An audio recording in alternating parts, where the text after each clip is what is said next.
ta ban rakhe ka World Tobacco Day kat khum ka jing patha ka sarkar jala ki school ba pher klai mi madan ban rakhe ka ne ka si halor ka phang we need food not tobacco kum juro ki khana school jong kalita flower school malki ha ka step jong ka country tari ko jamang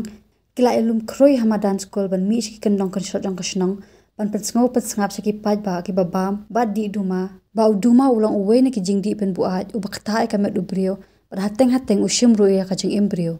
ta kasur ka pajam kini ki hepret ki laka ang ba parta bangi day ban ong em ya uduma bar ho ja ka jing embryo kinong song shnong ki lami na lai kan tong yeng ba jungo e kini ki khanna ban sungo ban sngap ya ke e ka ba ki don ban ong da ka ni ka jing le baret dan ka jing karman mar karman ya lami ki jing kala ka imlang salang ka principal jang kalita flower school reverend sister Maria Ali Thapa kala pashat ki kan tien snang kan tin khrau chi khanna bar kala ong ba om day ban kia tang na uduma henre na kino ki jing pen buat briu ken tarwai ki ni ki ja jing pen buat henre kum ki khanna ni de ban nang ban kan ta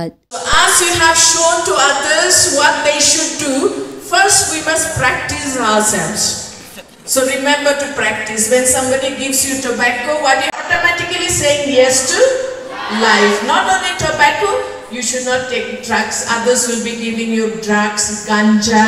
huai, and all other things. You must learn to say no.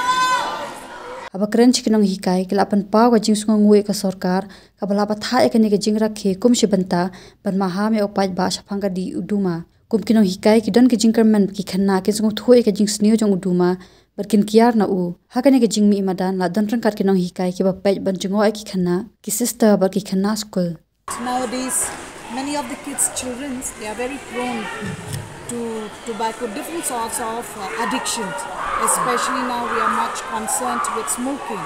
In our school we are facing this problem. So we realize that through this might